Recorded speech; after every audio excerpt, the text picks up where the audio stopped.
Halo, kami dari mahasiswa Universitas 11 Maret, khususnya mahasiswa farmasi yang beranggotakan Isna, Novita, Aulia, dan Arkanjo akan menjelaskan terkait dengan langkah tepat penggunaan obat. Sebelumnya, tahukah kamu perlakuan obat dengan tidak tepat akan menyebabkan beberapa hal?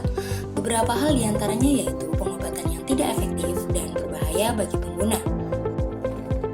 Lalu, bagaimana caranya agar pengobatan dapat berjalan dengan maksimal?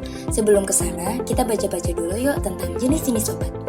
Jenis obat dibagi menjadi dua. Yang pertama yaitu berdasarkan bentuk, dan yang kedua yaitu berdasarkan penandaan. Berdasarkan bentuk, obat dibagi lagi menjadi 4. Yang pertama yaitu obat padat, contohnya yaitu tablet, kaplet, kapsul, dan suppositoria. Bentuk yang kedua yaitu bentuk cair, contohnya sirup, suspensi, emulsi, dan injeksi. Yang ketiga yaitu bentuk setengah padat, contohnya yaitu krim, pasta, dan salep.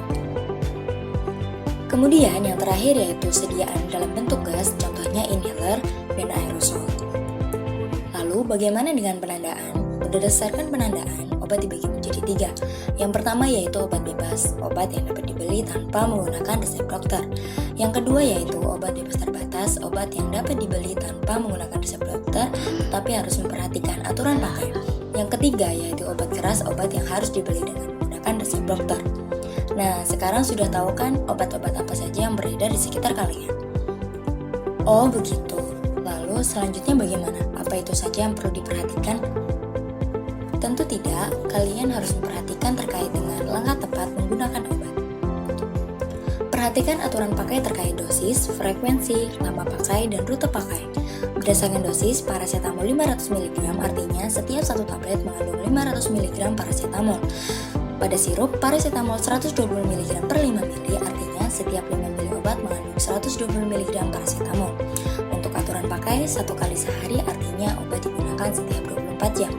Aturan pakai 2 kali sehari artinya obat dapat digunakan setiap 12 jam.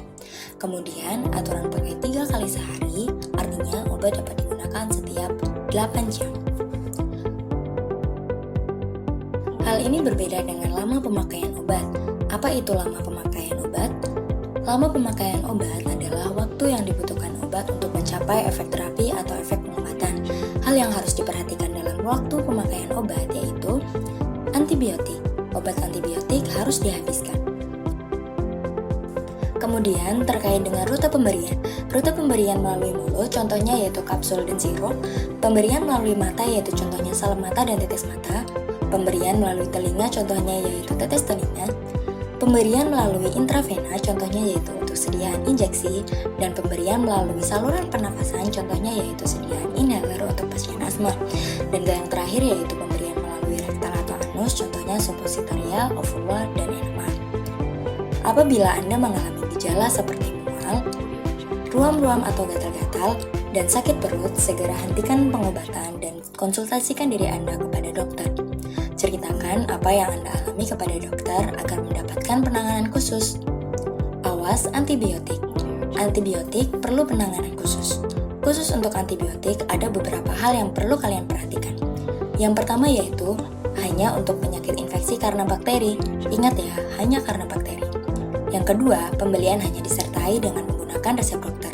Dan yang terakhir yaitu taat menggunakan obat dan harus dihabiskan. Untuk menjaga kualitas obat, obat juga harus disimpan dengan cara yang tepat. Pisahkan obat dari benda-benda yang lain, hindari dari matahari langsung dan jangan disimpan pada tempat yang lembab. Simpan obat dengan kemasan asli, simpan obat pada wadah obat, jauhkan dari jangkauan anak-anak dan kunci wadah obat dengan rapat. Umumnya, obat disimpan pada suhu kamar, kecuali suppositoria, inhaler, dan sediaan lain disimpan pada suhu tertentu. Kalian dapat membacanya di petunjuk pada kemasan. Hati-hati obat rusak. Apabila terjadi perubahan bentuk, berbau, dan perubahan warna, obat berarti telah rusak dan tidak dapat dipakai. Untuk membuang obat dapat dibuang dengan cara mencopot label pada kemasan. Untuk sediaan padat, pisahkan obat dan hancurkan obat dari kemasan. Untuk sediaan cair, keluarkan isi obat dan encerkan dengan menggunakan air. Dan untuk antibiotik, buang bersama wadahnya. Bagaimana, mudah bukan? Untuk informasi lebih lanjut, hubungi petugas kesehatan terdekat. Sekian dan semoga informasi ini bermanfaat. Terima kasih.